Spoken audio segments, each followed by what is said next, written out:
Welcome back to Explosive Truth. We're super close to 1K. Please smash that subscribe button today and help us get there. Well, let's do it then. And dark glasses. There you go. They look way more casual than the Secret Service. I think most people are thinking of, though. They're pretty casual. We could move off the security discussions for a second. It's just so interesting because I Mike kind of touched on it, but I did want to ask, what is dating like for you? To be honest with you, it's really awkward when you're sitting and having going on a date with a guy and they're 2 tables behind you. It's a little weird. That's crazy. But I mean, my thing is I try my best not to let it bother me. And I think I've learned, especially the past year now that it's been pretty much a year since he's become president, is I've had to learn to kind of, yes, they're following me, but also focus and pretend like they're not there.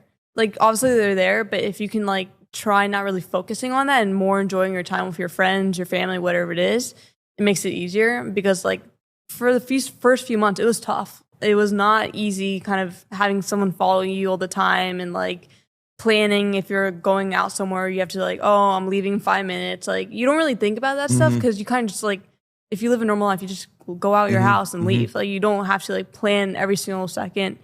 So that was kind of tough. But I think literally once I was well, their only job is to kind of protect me. I'm going to focus on my stuff and have them do their job. It made it so much easier. So that's my security right there. He's 7 foot tall. I tell everyone he's a big guy. People should know because I also feel good saying it because I feel 7 feet tall.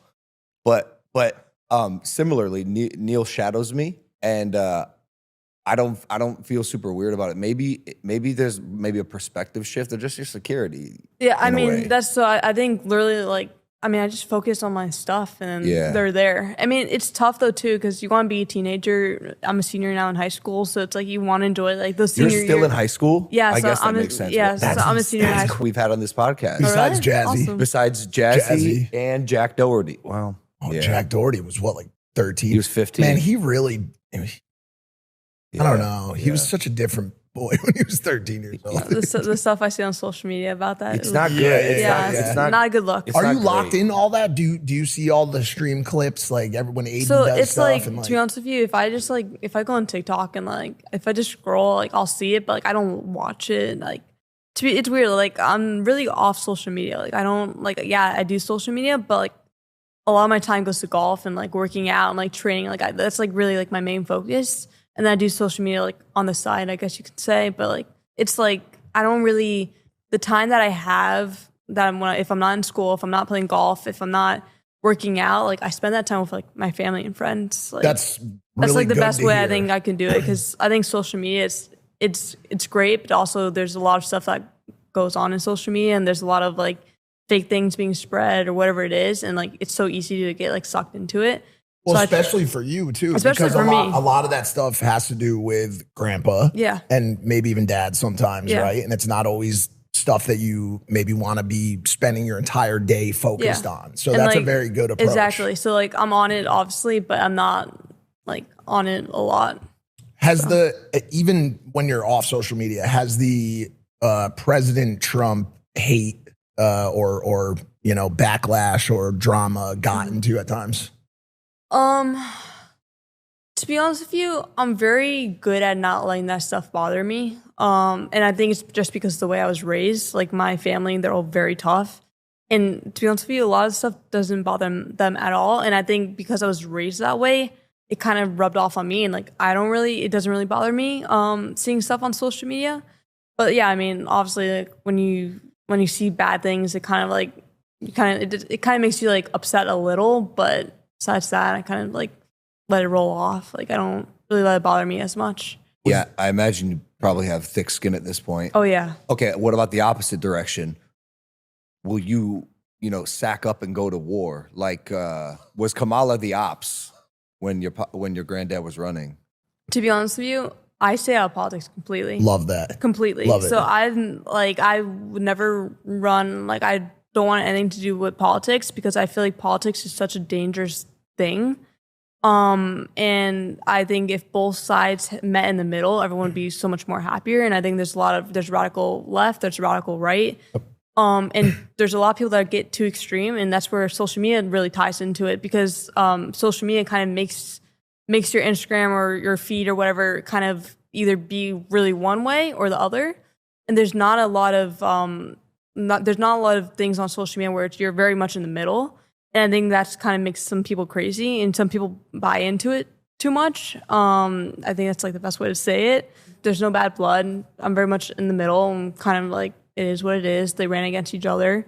Obviously, I'm going to support my grandpa, my family member. But that's pretty much it.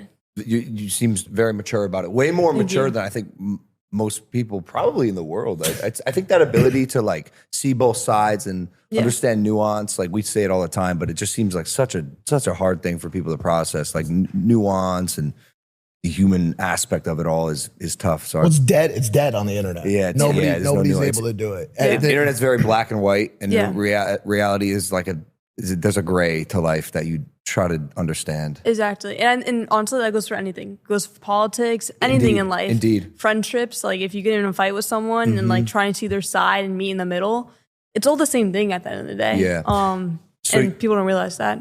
100% true. You try to stay out of politics. Yeah. Your Uncle Barron. Dude, that's so funny. Let's that's my favorite part. Let's talk about it. Uncle Barron. I was reading my PDF. I thought like he was a sibling. So Barron's your uncle. Barron's my uncle. Yeah, we're only like a year apart. That's crazy. Why is he so tall?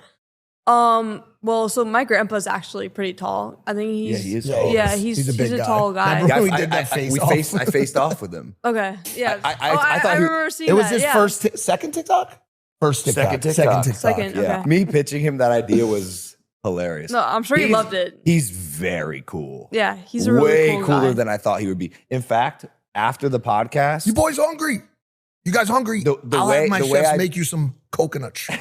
He brought us coconut shrimp, and by the way, it was great. Yeah, it was so good. The way I described him is like similar to the way I think you described him. I was like, oh, he's just like a cool grandpa. He's literally just a cool grandpa. Just a cool grandpa. Just a cool grandpa. It didn't strike me until after the podcast was over. I was like, oh, that was the president of the United States, and he might be the president again. Yeah, it's crazy. So Barron, your uncle, crazy. He's 1 year older than you.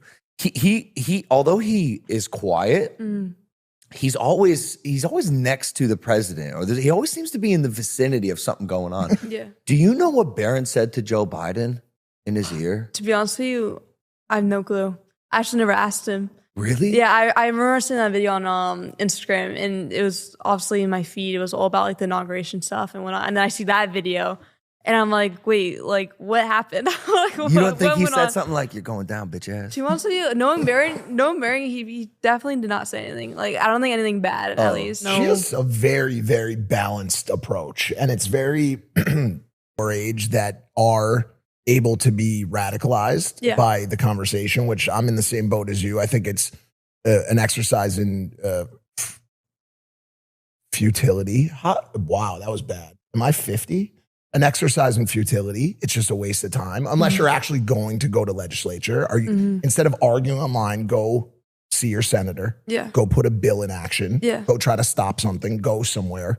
Well, People are arguing online for clicks. It's easy to say things online. When you're behind a screen and no one really knows who you are, it's so easy to say something. But actually going out there and saying it, it's really tough for some people. Well, thank you for watching this segment of Explosive Truth. Please don't go without smashing that subscribe button.